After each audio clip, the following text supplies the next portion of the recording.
Welcome to the Trying to Be Better podcast with Joel and Steve.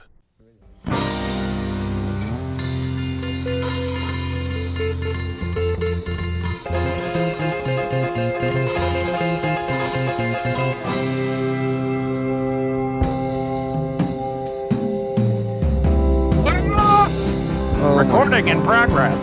There it is. Hi, everybody. Welcome to the Trying to Be Better podcast with Joel and Steve. Joel and Steve. My name is Joel. And I'm Steve. And this is a podcast. It is a podcast. You know why? Because Why? we're recording it and we're going to put it on the internet. That's really, hey, here's a little peek behind the curtain, y'all. If you're crazy enough to record yourself and put it on the internet, right? You have a podcast. Delusional enough. There are men that have podcasts. We are two white men who have a podcast. That We're is very sorry. I'm not sorry at all. I kind of sometimes feel like, I grew up watching David Letterman. Right. Just sort of his beautiful way of self-deprecating his own work. Right. It's just burned into my life, man. I understand. So he was always dogging on himself and his network and his show and his comedy. And it's just like that set the tone. Sorry, everybody. That's right. Who I am. Well, he's my guy still. Yeah. Mm-hmm. I can recall very distinctly, and my mom, I know she's listening. My mom also has a suggestion for us, and I'll get to that. Okay. But good. We'll have something to talk about. We're super prepared. Come on. I remember watching Letterman in high school, and she'd be like, "You're going to be the next David Letterman." I'm like, "I don't know how that happens, Mom." And then I found out that you really kind of have to do stand-up, and I was like, "That ain't for me." Sure. Yeah. Or be a weatherman. Yeah, he was the weatherman. He was a weatherman in Indianapolis, yeah. Mm-hmm. And my parents always reminded me of that because we lived there. I was born there, so it's like... I didn't know that about you. Wait, what? I didn't know you were born in Indianapolis. I thought you were from Ord. I was born in Indianapolis, Indiana, July 15th, 1980. So when did you move to Nebraska? So I guess my folks new information. I'm surprised you didn't know that. My folks, and there's a running joke in my household, and whenever I mention that I was born in Indianapolis or I have to put it on a form or something, Kirsten always like, he's lying. He wasn't born there. And it's really funny. And it's gone on for like 15 years now. Maybe anyway, that's why I think that. So I think my dad got a job in Columbus when I was like 2 or 3. Mm-hmm. So I don't remember anything about Indianapolis. Okay. I've never been there since. I've never been there. So that's like I was born in Iowa City and we moved here when I was 4. Yeah, same deal. I don't remember anything about it. I actually remember a little bit about Iowa City, but not much. Yeah, I don't remember any because I have distinct memories of my 3rd birthday in Columbus. But I don't think so. We must have moved back before I was 3. I've always put it as 3, but sure. We'll get my mom to confirm that. Mom, when did we move back to Columbus, Nebraska? So then I lived in Columbus and moved to Ord later on. Sure. So what's your mom's suggestion? Well, she really thinks that you and I, she's a little behind the episodes. I can't wait for her to listen to last week's. But she's at the point where I was talking about the peanut butter balls. We were talking about peanut butter balls and the peanut butter ball ratio. And she wants us to have a peanut butter ball off. You and I. A ball off? Ball off. Balls out. We'll call it Balls Out 2023. There's the idea for our live show. Chocolate salty balls off. Oh, God. Okay. I don't know how to do. I don't do candy. I mean, I eat it. That Shut seems up. like a try. Yeah. Well, they're fairly simple to make. I do have all the stuff. Like I have the little dipper thing and the double boiler and all that. I got the. Yeah. You know what? My balls are going to kick your balls' ass. My balls are going to kick your balls in the balls. Oh, God. Speaking of chocolate sweaty balls, Alec Baldwin, man. What about him? Not Alec. Alec Baldwin. He's getting charged with involuntary manslaughter. Oh, for the shooting thing? For the shooting on the set. Yeah, him and the prop guy. Dude, I have I have what an all incredible kinds of fucking opinions about that. Are you ready to open up Pandora's box on this? I wasn't planning on talking about it, but I mean, I can't like there's so much sadness around that entire situation. Okay, for one, it's horrible. Okay, Yes. I had to bring down 2 prop weapons for the show that's happening at my place of employment because I am in charge of props. And we have a small, props closet with weaponry in it, right? Because Sure. shows have weapons in them. Sure. And I had to Especially when it's pull out about Thanksgiving. Sorry. we had a they needed like a revolver and a rifle, and I triple checked it 3 times to make sure there was like a red tip on So it, right? 9 times. 9 times. 9 times. You missed school 9 times? I don't remember missing school 9 times. He makes you look like an ass, Ed. Grace! Ferris Bueller's Day Off, everybody. They all Yeah, think he's so a I righteous have a dude. lot of opinions about the props thing. I watched a documentary piece about that, and what I have come to know in a professional setting is that here it's twofold, right? So those of you that don't know, Alec Baldwin was involved in a shooting on set. He accidentally shot a co-star, correct? Correct. And that co-star died.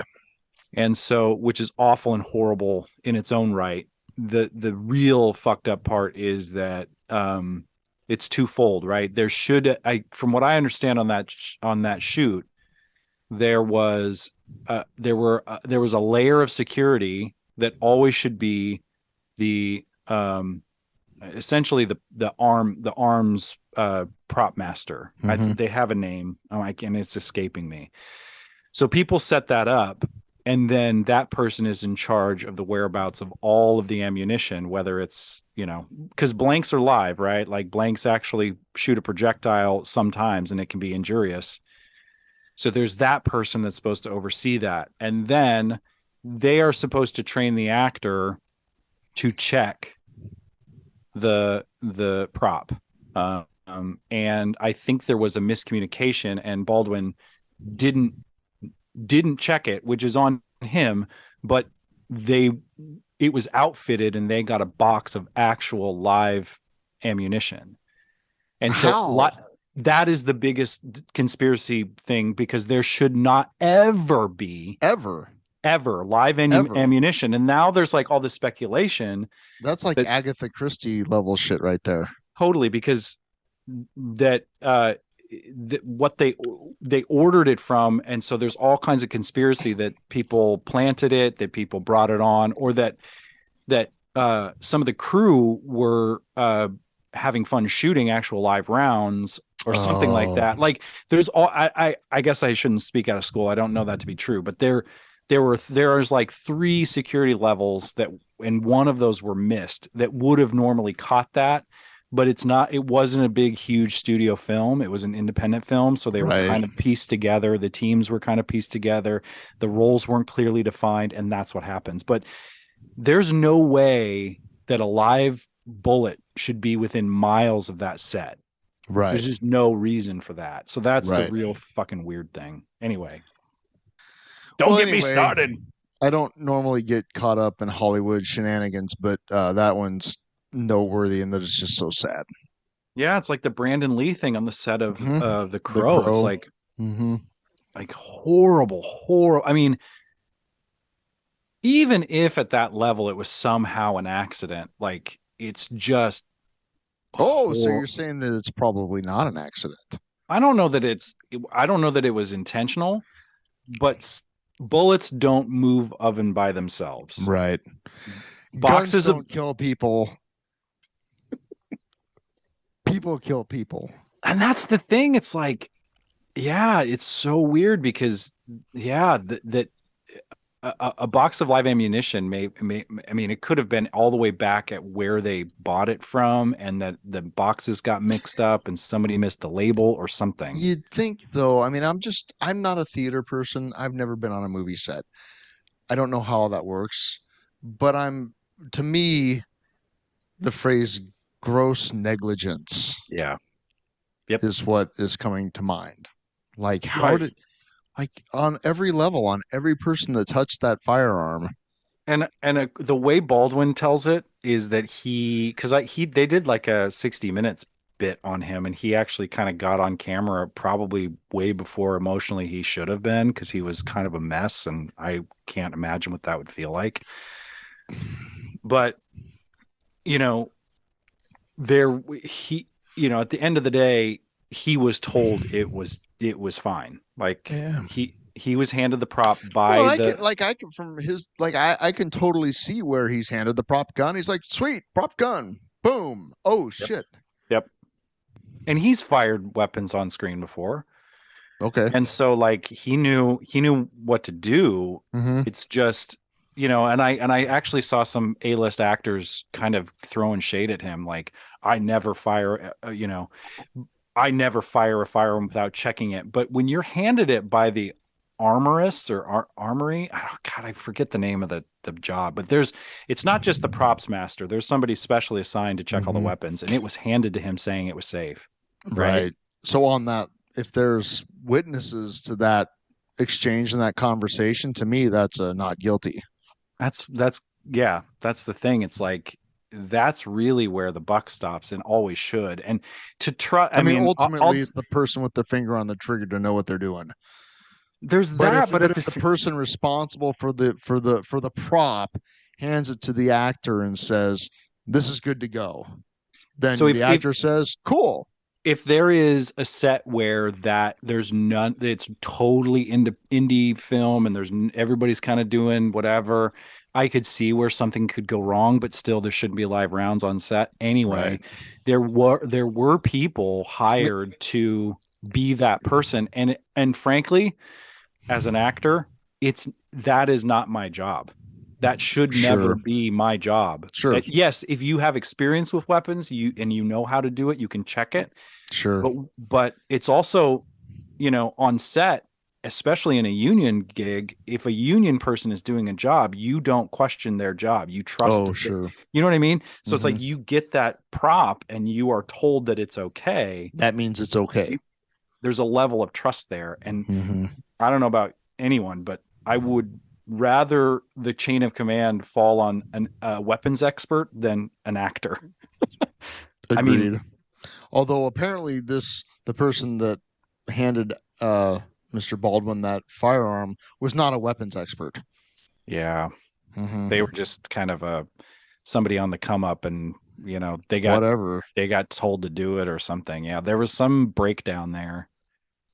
Yeah, that gives me just like anxiety just thinking about that, Like, I get weirded out. My students think I'm crazy, but I'm like, I get weirded out with guns on campus that I know they're totally dead. They're essentially pieces of wood with metal on them that look like, there's no way. And I make them lock them up. I mean, it's 2023. Right. If that prop could walk out of our theater and end up at Target. Well, that's the thing. Somebody could walk out of a room. Oh, yeah. And be considered to be dangerous. Sure. I mean, I had to walk from that would never happen. I had to walk from where I stored. A kid with a toy gun would never get shot. Bro, that's the shit that'll keep me up at night about what I do. Because, like, we or a kid with a submarine sandwich, or somebody selling a cigarette on a whatever. Right. Yeah. They're all dangerous, right? But like, I had to walk down a flight of stairs in the theater building with those props, and I'm still consciously holding them in a non-threatening way. Right. Like, I let the stage manager know where they are. She's very responsible to make sure they get put back. I mean, all of that stuff, but still somebody could, it's scary shit. Anyway, yeah. Woo. Well, so I didn't really. That was a bigger rock than I thought when I turned it over. Yeah, I just being in, I guess, what you would consider to be the entertainment industry. I did a little digging on that story. I feel for Alec Baldwin in that space, because he was essentially told everything was fine and it wasn't fine. Sure. Anyway. Yeah. So I sent you guys a podcast. Speaking of podcasts, the history of rock and roll in 500 songs. Yeah, no, I haven't started it. Well, it's fine, but it is amazing, and it's very thorough. The guy, the narrator, or the creator of it, he's a British man, and his method of delivery is very dry, Yeah. but it's not boring. And he's occasionally really funny and definitely has opinions. But most of those opinions are backed up by fact. But he, on the second, I think in between the second and third, like actual episode, he does like a disclaimer, which I think is very cool because he's getting ready to talk about Ike Turner. Oh. And he does a short episode just as a disclaimer to say this podcast is about the history of rock and roll. And so almost by definition, we have to talk about misogynists and women abusers and occasionally people that end up being total monsters. Yeah. He's like, he's like, you have to understand that I am in no way condoning that behavior. And depending on the individual person, we may or may not even talk about that behavior. Yeah. Because that's not what I'm here to do. I'm here to talk about the music, the songs, and the instrumentation, and like a history. Yeah. And so he just does this 10-minute thing where he's like, please accept this as a disclaimer for the next 500 episodes. Just because I'm talking about a person like, oh, I don't know, Jimmy Page. Right. Or, any number of incredibly influential artists. Yeah. That they're behind closed doors and sometimes not behind closed doors. Really, we're kind of terrible people. Yeah. Like that. He's like, you have to understand, I'm not condoning their behavior. Right. But I also have to acknowledge their contribution to this art form. So it's kind of like, it's really intense. Yeah, that is intense. I'm glad he stated that though, because like there's a certain, I mean, I probably, the generation younger than mine would not hear the words, we're going to talk about the history of rock and roll, and just sort of normally assume that, that like, we're going to talk about some people that have been accused or committed bad behavior. But like in 2023, you have to say that. And I'm glad he put it that way because it's great. It's great. He does, like, there's one of the early episodes is about Bob Wills and the Texas Playboys. Oh yeah. And so in the disclaimer, which is maybe right in the early, I mean, this podcast has been going since 2018, I think. But anyway, he says in the disclaimer, he's like, on the podcast on Bob Wills and the Texas Playboys, there was another undisputed king of Western swing that I do not mention in the podcast, in the Bob Wills podcast, because he really didn't impact rock and roll very much, whereas Bob Wills did, for reasons you can listen to the podcast if you want. But then this man's name was Spade Cooley. Does that name ring a bell? Not at all. I didn't know it either. In the 40s, Spade Cooley was the king of Western swing, and in Los Angeles, California, like, he had a TV show, he had hit records, he was wealthy, he was a genuine star, right? Like, he had a TV show, the Spade Cooley Variety Hour kind of thing. Right. Well, Spade Cooley was also an alcoholic, serial philanderer, woman beater type person, Yeah. And this is so this man, whose name is escaping me, the host of the 500, his name is, I'm going to tell you because Andrew Hickey. He said, if you want to actually hear about Spade Cooley, there's another podcast called, you'll love this, Cocaine and Rhinestones. And it's about country music. Like cocaine, the drug, and rhinestones. It's about country music. There's 3 episodes. There's 3 podcasts on George Jones. Nice. Yeah. So, anyway, but so he does, this guy, the Cocaine and Rhinestones, he does one on Spade Cooley, And so I'm like, well, I'll listen to that because I want to see, it was disgusting. It was just disgusting. Just the story of Spade Cooley? What he ended up doing to his second wife after he kind of retired. He brutally murdered his second wife after abusing her for years in front of his teenage daughter. Oh my God. It's horrible. It's horrible. It's horrible. And I mean, I'm not trying to be dramatic. It's horrible. Well, yeah. And abuse is horrible. And yes, abuse, to make it very horrible. Clear. This form of the abuse that she went through, specifically on the night she died, was insane. Ugh. And in front of his daughter, by the way, and so who was 14 at the time. Here's oh my God. So we're talking, you get into like the culture of like misogyny and woman beating and whatever in Hollywood and entertainment or whatever.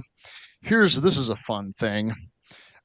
Spade Cooley, because he was famous, like his trial was not a slam dunk, despite overwhelming, and I mean overwhelming on every level evidence that he was a sadistic piece of shit. Right. It took him a month. The trial lasted a month, and it wasn't a done deal that he was going to get convicted. Just because of his notoriety? Fame. Yes, because people couldn't imagine that. Well, Spade Cooley couldn't do that.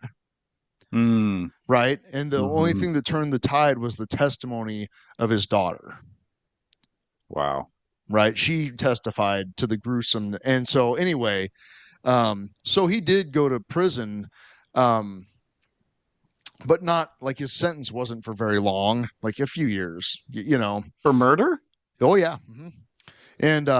And so while he was in prison, also part of it is while he was famous, but pre-murder, he did benefits for benevolent police associations and that sort of thing. Right. So he, had a lot of men in blue on his side, which probably kept him out of the papers a lot more. You know what I'm saying? Yeah, for sure. And because he was a gangster like that, apparently. Yeah. So anyway, while he was in prison, and the timeline's a little hazy, but he there was a movement among Hollywood to get him paroled, to get him out of prison. Got to get that TV show back on. Or whatever. And Spade Cooley had gotten kind of a work furlough to go perform benefits for the police, for a police association. And get this, I kind of already think I know where this is headed. Well, but you don't. Oh, while he's it's like a 3-day deal, and towards the end of it, the governor of California at the time, who was an ex-actor by the name of Ronald Reagan, I've heard of him, pardoned Cooley. Wow. But Cooley never got to find that out because before the internet, and before the word got to him, he died of a heart attack after one of these shows. While he was furloughed, performing a benefit for a police association from prison for murdering his wife in an unbelievably gruesome, horrible fashion. And I really want to know the conversation at the governor's office about why the governor of California, an ex-actor by the name of Ronald Reagan, pardoned a sadistic, murderous fuck because he was famous. And his actor friends wanted him furloughed or pardoned. And the police probably didn't. Yeah. Didn't mind either. I mean, there's just so many. Good God. Right. So once again, I'll just say it for the world. Fuck Ronald Reagan. Fuck Ronald Reagan. God. So yeah. Wow. Although I'd kill to have him back now. Well, that's a whole other deal there about just the genuine shift to the right. That's what I've been listening to this week. That's fascinating. Kind of, yeah. So wait. So you've been story. That's horrible, but it's great. the History of Rock and Roll podcast. That's not the one that went. That's not the one that went on the deep dive about Spade. No, that was, and the guy. It was the Cocaine and Rhinestones. Cocaine and Rhinestones. And the guy at multiple points during the podcast, he's like, "Look, this is going to get gruesome. It's going to get dark. If this is going to be, a trigger or traumatic for you on any level, stop now. Right. Fast forward to 56 minutes or whatever, and just skip." But for the sake of completionism, you guys need to know what this guy did. I came to scoff at trigger warnings, and I have remained to appreciate them to an extent. Sure. Well, the guy basically reads. He kind of reads through the whatever the court transcripts or whatever is where a lot of the details come from. Yeah. Then there's also a recording of the conversation Spade Cooley has at the police station with an officer. They recorded it. And it is, he played just like a minute of it. Yeah. The level of cold detachment it's bone chilling. Oh God. Because he said, well, she fell out of the shower basically. Wow. Oh, and she also was proving how much she loved him by burning her nipples with a cigarette. Oh my God. And then she fell out of the shower. And he says it just very blasé, matter-of-factly. Of course, he was also drunk and on Thorazine, so he was probably... But it makes a ton of sense for the Reagan governor's office to pardon him, though. You know what I mean? Like... Well, we're just establishing a precedent of the party platform being cruelty. Yeah. Yeah. And how dare people accuse this beloved star? It's still, I mean, that added, I mean, our like, celebrity worship is still, well, never mind celebrity worship. How about just the subjugation of women and the acceptance of violence towards women? Yes. And how about how does that translate today? Well, let's start with, I believe it's the state of Texas that's considering legislation to require all female high school athletes to provide detailed information on their menstrual cycles. Yeah, I Kirsten read me that, and she read a little bit of the article, and I almost vomited because I think that's if we're going to go there, we're going to go there. I think that there's two fucked up reasons for that. One, just two. Well, there's many, but the ones that I see glaringly true is the bullshit rhetoric about somehow they're worried that about high school sports and which gender is playing which sport. Somehow that's such a big deal. Everybody's worried about that, right? I'm sure that's what it's couched in. I'm sure that's what it's couched in. The other thing too is it really is the Handmaid's Tale bullshit of really trying to monitor whether or not people are pregnant or not. Right. And also I agree with those two statements, and then I would also throw on top of it it's the part of the idea is just to make women uneducated. I mean, yeah. Mm-hmm. It's the onslaught of hatred towards women and their ability to have autonomy in their lives, let alone autonomy of their own bodies. Yes. And their own health. Yes. And a complete disgusting transphobic bigotry that is disgustingly present. And it's ridiculous. And I don't remember the state right now, but there's a state considering legislation. It might be Florida, where probably Florida. Right. But if you're honest, it'll be essentially a felony to perform a drag show with kids present or something. Oh yeah. No, that's Florida. And it's defined as people singing while wearing makeup. No. Okay, so I don't know if they got that passed in Florida, but that was an actual proposal in the unicameral here in Nebraska. Oh, that's also, you're right. Yeah. Mm-hmm. And that is like really interesting as it comes to me as a theater artist. I'm like, wait a minute. There. Well, you're gonna see all of you and your subversive art. We're just gonna shut that shit down. Yeah, and I think that while I read through it, and while they were trying to define what quote unquote drag is, they basically dismantled, I thought, of several shows that I've been a part of at the college level and elsewhere. Right. And it's like, wait, what? Like you're going to make it illegal for anyone. So now I would love to get into the crosshairs of them casting characters and who can play what. And I'd love to get into an academic conversation about Shakespeare and the roles that he wrote. And it's like, you don't want to go there. You're just dumbly trying to outlaw something you don't understand. And I can't think. This is America. But it is America. And here's the deal, man. There is nothing more American and there's nothing more symbolic of the freedom that they, tattoo on their chest. There's nothing more of a good example of freedom, personal freedom, than somebody expressing themselves with how they dress. Yep. There's not, and that's the thing that I think is. Yeah, but we don't want them expressing themselves. Right. We want white Christian freedom. White Christian freedom. That's right. Yeah, the freedom. Wait, what? But see, hey, look, white Christians are actually the oppressed people in this country. Oh, I love that too. Yeah, but I like Alok Vade Menon, who we've talked about before. Trans rights are everybody's rights. Trans rights are a complete picture of the personal freedoms that this country is founded on. Yeah, but let's see, that's taking that whole personal freedom thing just a little too far, don't you think? Yeah.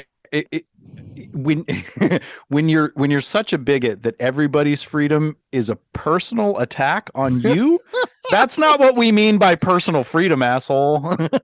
Asshole, right? Yeah, when you're such a bigot, that everybody's freedom of expression is a personal attack on you. Who's the snowflake in that equation? The people that risk their lives just to express who they are. Yes. Are they the snowflakes, or is it the people that are so offended and scared of the gay person? They're the people that are being unapologetically them in public and fighting to exist. That's the bravest thing ever. It's the bravest thing ever. And I can say that from my privileged point of view. I don't know what it takes to have that level of bravery. Agreed. But I am constantly in awe when I see it. Right. I encourage all of our listeners, go to a fucking drag show. Sure. It is the most safe and fun and just creatively free environment you're ever going to be a part of. Yeah. Agreed. Yeah. Mm-hmm. Full stop. And that's why it's like that's why people burn down clubs or worse. Yeah. Mm-hmm. And it's like because actual freedom terrifies them. Correct. Actual freedom terrifies them, and bravery. They want to be protected more than they want the government in place that will protect their weird niche. They are the special interest they're complaining about. Right. That's and I've said this in various forms for a long time. The land of the free and the home of the brave. It's a nice marketing slogan. Yeah, it's great to put on a cup. It's a great thing to put on a cup and to stand up and sing, at the sports ball things.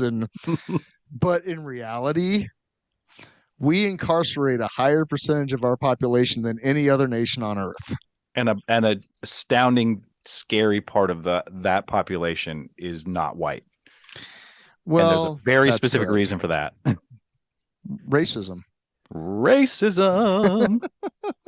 And then it's like, I think that it's like, so that is racist. It would be very easy for somebody that takes that offended by that statement to say, well, they're breaking the laws.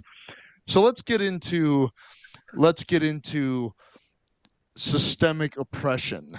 Let's get into poverty. Let's get Right. into Redlining. the redlining. Let's get into the school systems. Let's get Yeah. into the quality of education is based on the property tax of the Let's get area into that the school is built. generational dysfunction as a Yeah. result of Generational trauma. Let's Yeah, get the into whole- that. yeah.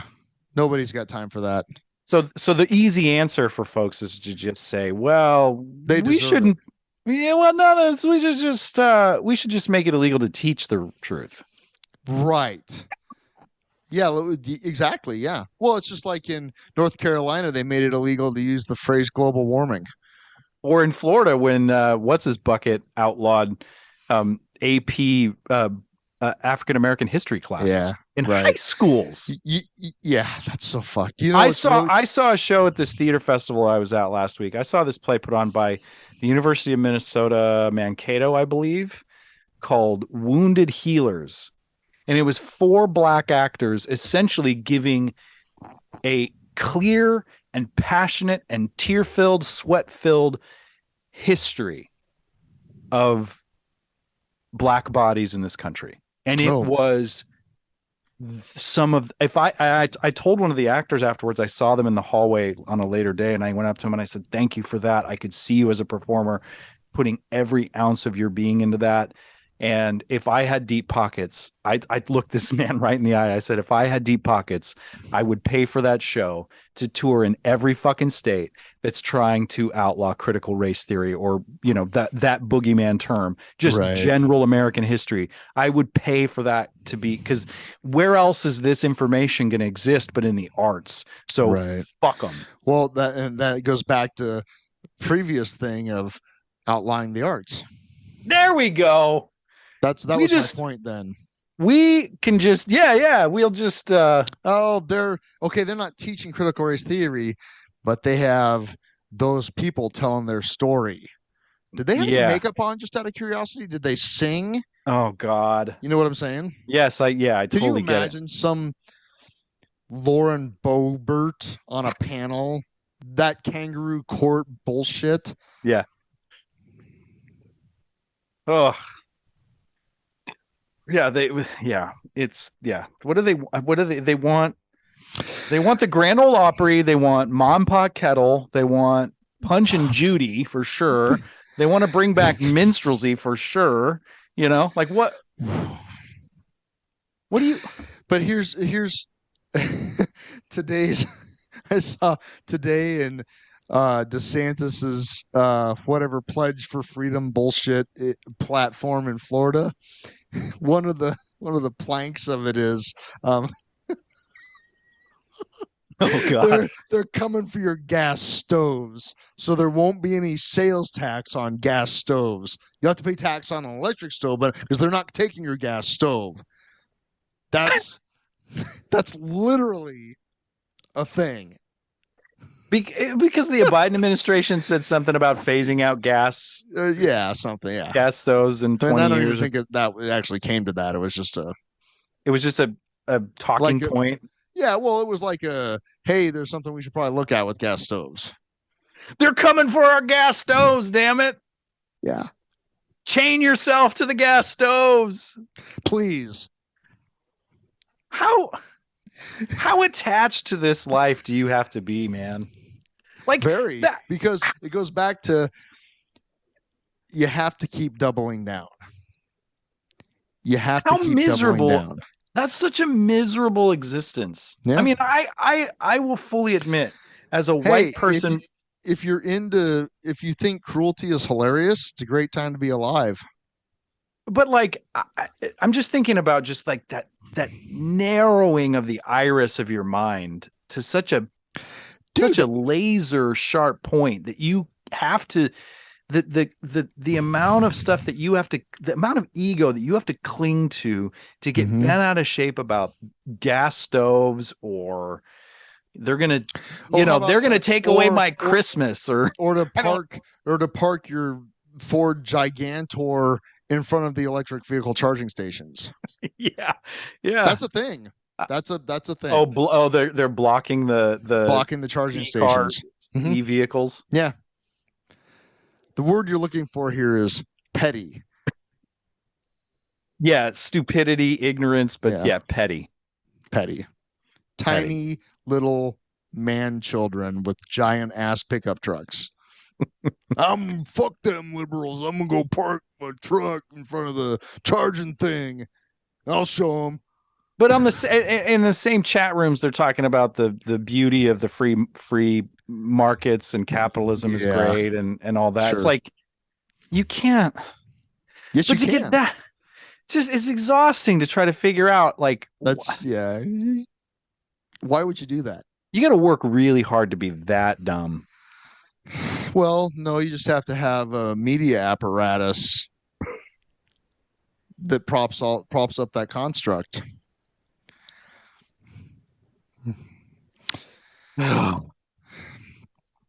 Build a wall. We're going to build a wall. I love that the governor of Arizona on his way out built the wall of shipping containers on the border.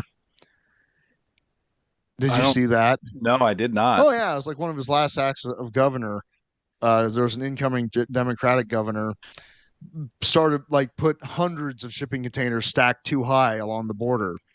Nice. Yeah, as a final fuck you to, I guess, the libs. I don't know, because people don't have ladders. I don't know.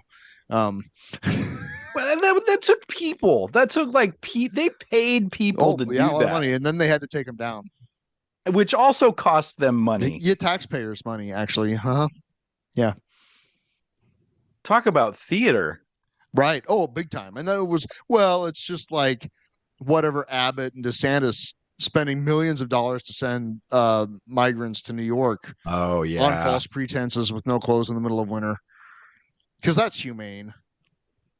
I mean, that's what Jesus would do. With as much compassion as you would, joke, send a pizza to somebody you didn't like. Yeah.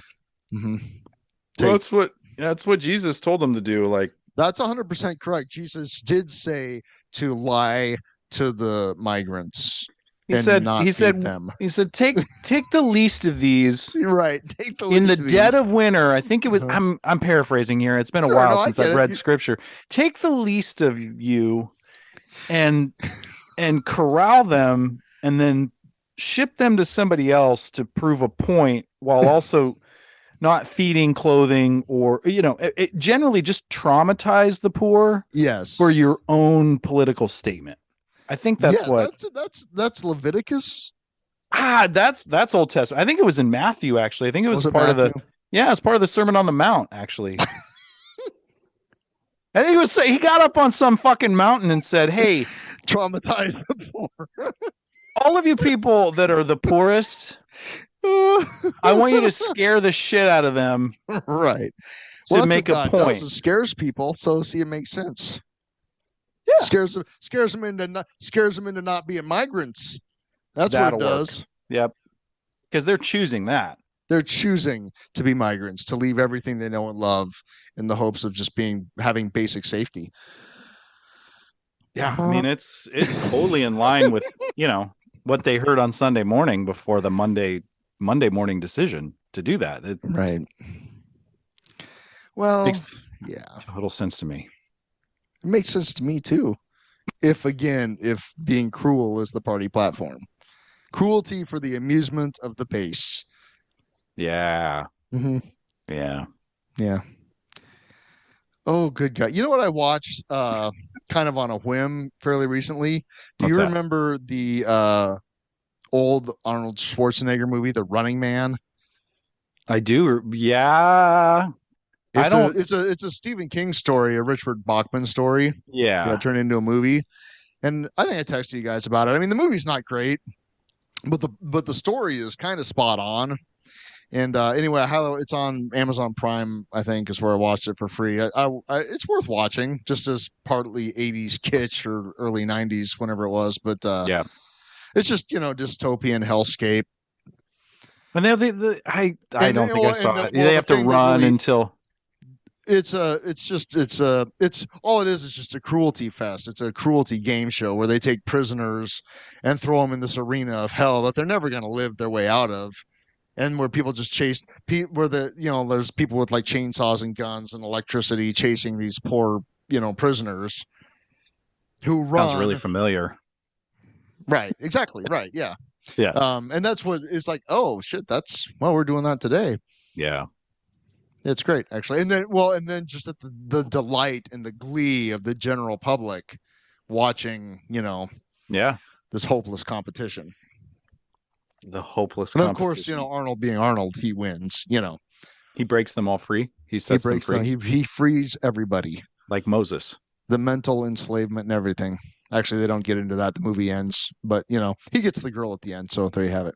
So Stephen King stole, or whoever wrote the Hunger Games stole it from him. It's a similar concept. I've never read that or watched the movies, but I understand it's a similar concept. Only in the Hunger Games, it's kids.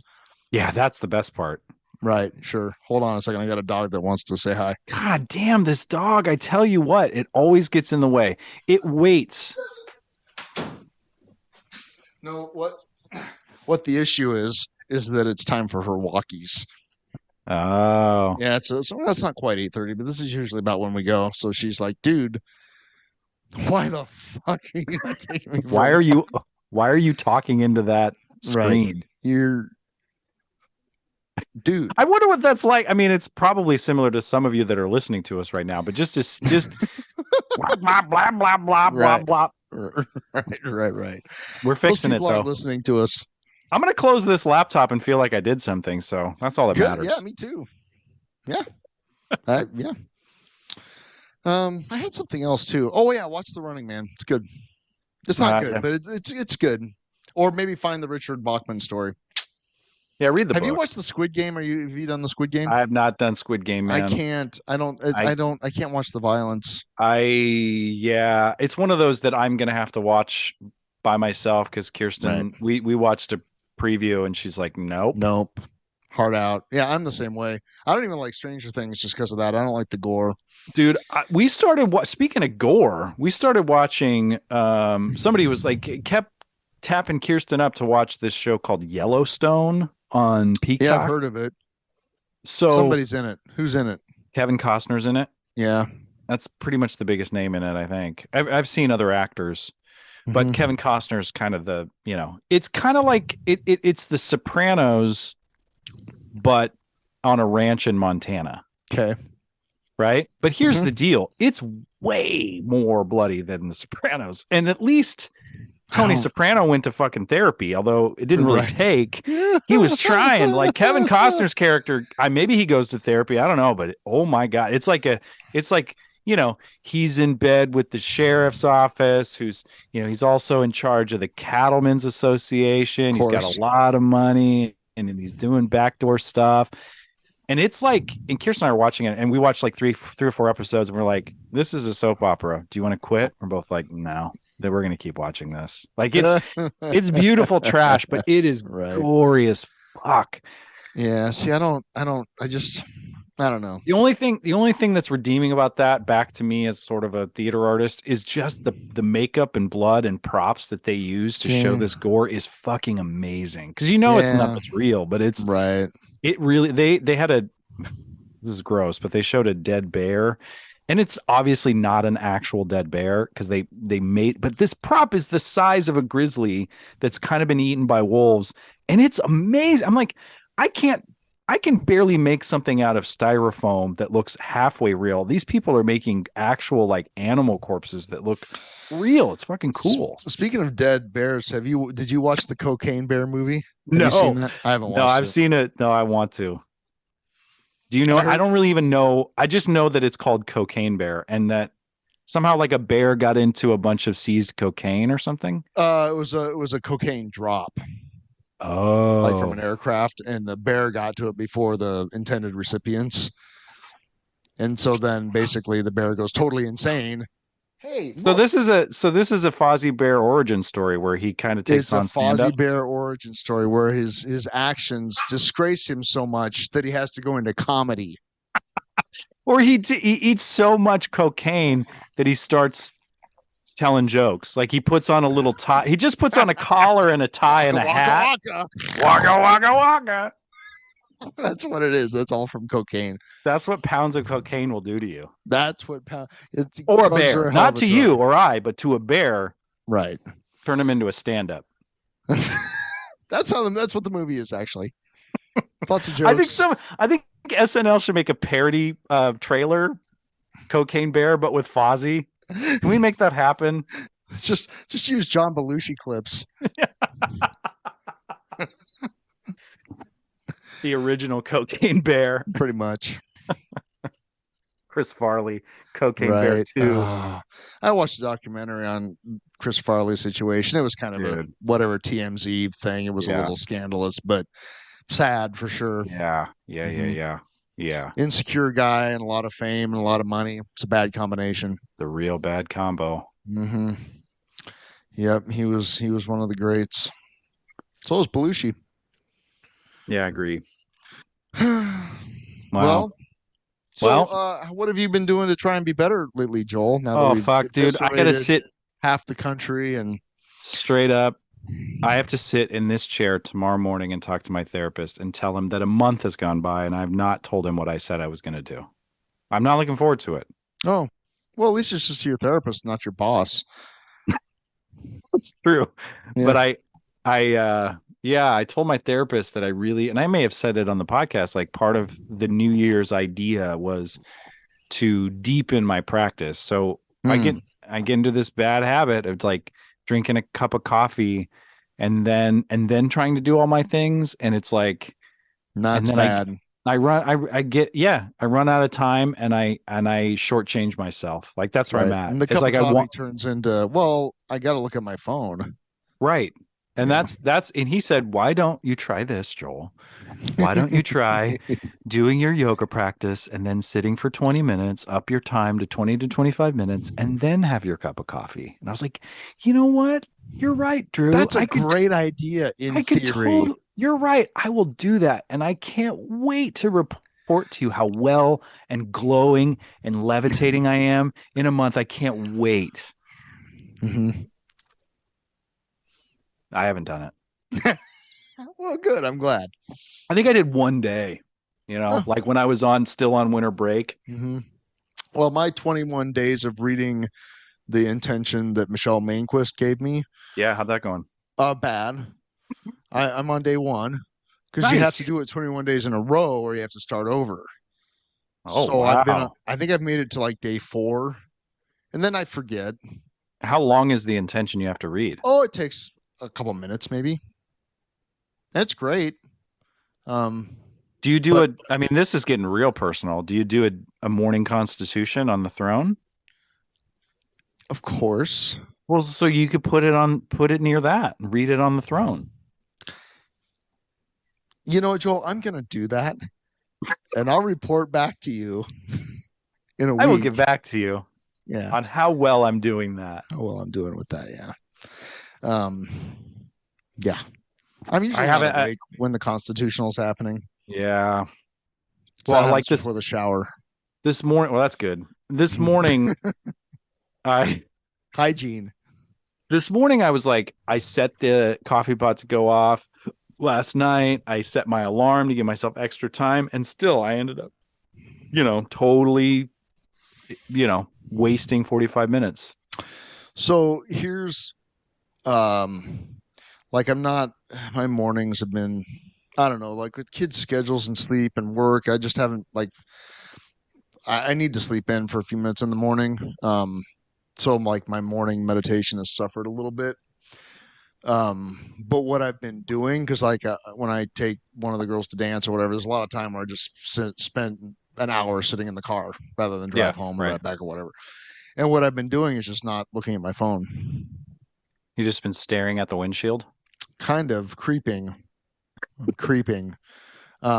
No, what I'm doing is just like, I'll check my email and I'll look at Facebook for a minute or whatever, check Reddit. But then I can feel this. I can feel it like, okay, now you're just scrolling out of habit. Yeah. Right. Yeah. And then when it's either double down on that or put it down. Yeah. So I just put it down and close my eyes. Wow. And breathe. I was just going to tell you. And that's been really great. Like I feel in control, Yeah. Yeah. rather than just the endless, like, well, like our old friend Jamie used to say, make me feel better. Make me feel better. Make me feel better. Make me feel better. Yeah. The scrolling is a real I have noticed, especially with one of the apps that I have, TikTok, I'll just say it. In the TikTok's span, so bad. I know. I didn't want to say TikTok because I know you're going to go off. It's so bad. I'm not going off. I'm just stating Privacy wise, it's awful. It's what it's doing to my mental. It's like in the span of, let's say, 5 minutes on TikTok, I will scroll from. I follow this one account that puts a really cool camera and microphone on his cat while it runs around the yard, and it's great. I get to watch this cat play with other cats, climb trees, growl, meow, cackle at birds. It's great. And then the next thing is like school shooting and blah blah blah, and then the next thing is like somebody roller skating in a dilapidated mall, and then the next thing is somebody playing Zelda live on Twitch. Your attention span is nothing. And I'm going from one. My brain doesn't. Our brains did not evolve to take in that amount, that variety of stimuli. That's why taking the physical act of putting my phone down and closing my eyes. That's what I'm talking about. It's like reclaiming humanity. Yeah. By doing nothing. Yes. By choosing boredom. By not consuming. You don't get my eyes, man. Chinese government TikTok. You're not getting my eyes. Yeah. I mean, and it's really, anymore, I've decided like the sexiest thing ever is somebody not staring at their phone.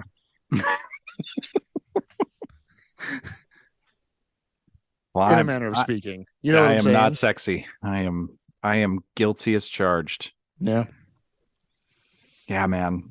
I've talked about it before, but yeah, it's I know that it has rewired my brain. And no wonder I'm sitting here thinking about how the world is a chaotic state all the time. I mean, yes, it is, but at the same time, like when I'm inviting the chaos into my own eyeballs, we are traffic. Right. I've been thinking about that a lot. That notion of, well, how do you know that person's always complaining about this? Yeah. Oh, right, because you're there listening to I'm in it. I'm consuming it. I'm part of it. Right. And so I really literally think that at this point in where we are in society or whatever, literally just not staring at your phone is an act of rebellion. That's all it takes, folks. Right. Just don't stare at your phone. Just strike a blow to the empire. Oh yeah, I'd love to see the New York Stock Exchange ticker if we all of us globally decided to not look at any social media app for one day. Well, there's a global blackout day. There is? Yeah, what is it? It's like all social, like shut off all social media for one day. Yeah, it's Did I miss it? No, never mind. I was searching global blackout and it's starting to talk about solar flares. Like, well, that's I'll miss it. I'll be staring at my phone. Right. Yeah. Oh, blackout day. Here we go. Oh, whatever. You can look it up. I want to know. Wait, no, this is never mind. That's a whole other thing. Gosh, the internet, man. I'm telling you. You just went down a rabbit hole. Yeah, it's not good. Anyway. Yeah, you're right though. Like not consuming for fucking 30 minutes. It's a major. And do you think about like back in the day? Like I remember having this distinct realization waiting in line at the bank or something. It was like, wouldn't it be nice to have something to distract myself with? Well, yeah, but like when I was scrolling through waiting in line at the bank, and this was like the onset of smartphones or whatever. I was like, there was a time where I just stand here. Right. I just stood here and waited my turn instead of, I did notice that, like, when I get to class early and students come in early. I don't know if you probably have never seen this, but what my college students do is they will stare at their phones until class starts. Nobody's talking to one. Nobody's talking to one another. Right. There's like 15 people in there. Yep. But I'm sitting at the front of the class checking my email, pretending to look like I'm busy. Yeah. Well, it's fine. Yeah. It's fine. I'm fine. Everything's fine. Everything's fine. Everything's fine, and everything sucks. What Kirsten always says, everything is screwed up and everybody's fine. It's like, I don't know. It's all too much and it's never enough. All too much and it's never enough. Right. That's the name of the podcast today. No, it's not going to be it. I got a good one. We'll decide when we stop recording. Fine. Hey, everybody. Follow us on Instagram at Trying to Be Better Podcast, and email us at ttbbpodcast@gmail.com. And please follow our and subscribe on the pod things. Review us, lambast us. Any press is good press. Did we get any emails since last time? No. I really thought our conversation was going to be super controversial, but I don't think anybody I don't think anybody listens. What are we talking into the void, Steve? Pretty much all the time, actually. It seems like. Yeah. I know my mom's listening. Yeah, I know my mom's listening too. So this is just for our moms, and that's pretty okay. Much. Yeah, it's fine. Sorry. Sorry, hey, Mom.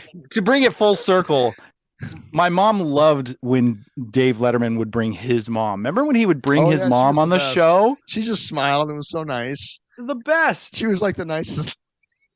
that was the best. Those were some of the best moments on television ever. Because he wanted to be Dave Letterman, but he knew his mom was sitting right there. So he's like had this tension of like fuck with her, but he couldn't because it was his mom. Yeah.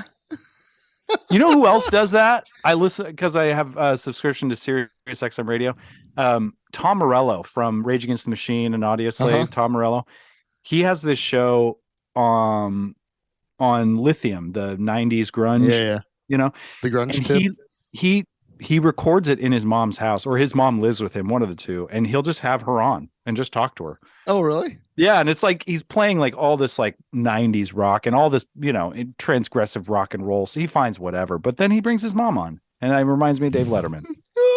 It's just to kind of bring it sort of full circle, that the History of Rock and Roll podcast in 500 songs, he starts it off with this sentence: rock and roll is dead. And I'm like, sorry, what? But then he says, well, think about it. What's today's popular music? How much of it, like, that's on the radio or pop is played with guitars and like acoustic drums? Yeah. Rock's dead. It has been since like the year 2000, basically. I mean, there's been some whatever quote rock music made in the aughts, and but let's face it, it's a little commercialized. And I mean, he's obviously making a generalization, but it's kind of, just to like get your attention a little bit. Yeah. Because I mean, there's tons of indie bands out there playing. Please don't flame me. Hell, email us. Do me a favor. Everybody email Steve at TTBB podcast. Tell us all about the new rock and roll that's alive and well. Dead, and it's alive and well. Rock and roll never die. Rock and roll ain't noise pollution. But it was just rock and roll is here to stay. That's right. Now I have Sha-Na-Na in my head. Cool. Why not? Anyway, I was like, oh, well, that's an interesting way to start a 500 episode long podcast on the history of rock and roll by saying this is archaic and doesn't exist anymore. But let's have a podcast about it. Well, it's kind of in the title too. Like, this is the history. Right. This is all history, baby. But anyway, I can't recommend that podcast enough if you're into the rock and roll, because it really is fascinating and very well done. And I've decided that most rock stars just annoy me and I don't like them very much, which is weird. There are some exceptions, but like listening to I started kind of at the top, and there's one on the Jefferson Airplane, and I'm like, with the exception of Yorma and Jack Cassidy, they all suck. Hot take, Steve. Yeah. I mean, Jorma Kaukonen and Jack Cassidy, they're the real deal. Hot tuna. Love me some tuna, man. But like the other, we built this city. Dude. We built this. I mean, oh, shut up. I used to do a parody of that. I was trying to be my own Weird Al, and I would sing "We Built This City on a Toilet Bowl." I thought it was the funniest fucking shit I'd ever. I thought nobody was gonna top that comedy when that shit came out. Oh my gosh, I love Weird Al. Built this city on a toilet bowl. We got to get the band back together. Hey, Steve and I used to have a band. We'll have to talk about that next time. But Wall of Forever, baby. Wall of Forever. Yeah. I'm gonna keep on fucking you, cause it's the only thing I wanna. It's walk time. Yeah, that dog is keep barking. on walking you. You're gonna. I don't want to sleep. Me. I just want to keep on walking you. For those of you that can't hear because of my mic, the dog is barking at me insistently. Yeah, 22 pounds of smushy-faced fury. Yeah, you're 5 minutes late for the walk, man. Yeah, I am. Puggo. Let's see if we can get a picture of this. Maybe we can use her for the. Maybe we can use her for the cover art. Give us a look. Okay, there we go. All right. Well, did we do it? We did something. We did something. Oh my gosh. Fine. All right. Well, I'm glad we got together on this Wednesday night. I am too, and thanks everybody for bearing with us. Thanks for listening. If you want us to be more regular, send some money to our non-existent Patreon. Somehow, Venmo me. Money. Yeah, I don't know how you're gonna do. Venmo me. Yeah, hit him up.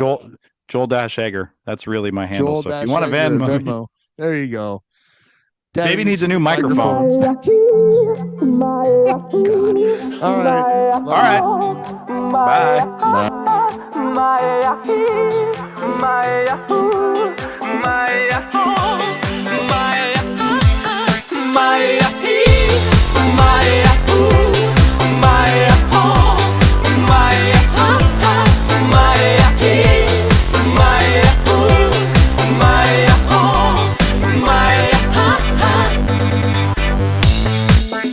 Alo? Salut! Sunt eu, un haiduc și te rog, iubirea mea, primește fericirea. Alo? Alo? Sunt eu, Picasso, ți-am dat bip și sunt voinic, dar să știi, nu-ți cer nimic. Vrei să pleci, dar numai ei, numai ei, numai ei, chipul tău și dragostea din tei mi-amintesc de ochii tăi, ei. Vrei să pleci, dar numai ei, numai ei, numai ei, chipul tău și dragostea din tei mi-amintesc de ochii tăi, ei. Te sun să-ți spun ce simt acum. Alo? Iubirea mea, sunt eu, fericirea. Alo? Alo? Sunt iarăși eu, Picasso, ți-am dat bip și sunt voinic, dar să știi, nu-ți cer nimic. Vrei să pleci, dar numai ei, numai ei, numai ei, chipul tău și dragostea din tei mi-amintesc de ochii tăi, ei. Vrei să pleci, dar numai ei, numai ei, numai ei, chipul tău și dragostea din tei mi-amintesc de ochii tăi, ei.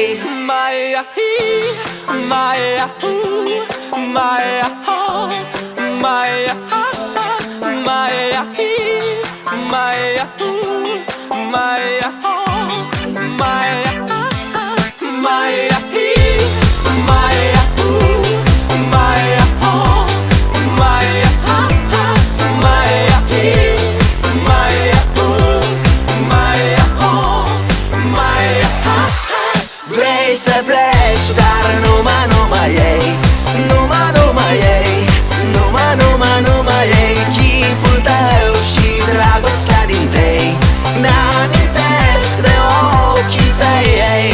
Vrei să pleci, dar numai ei, numai ei, numai ei, chipul tău și dragostea din tei mi-amintesc de ochii tăi, ei.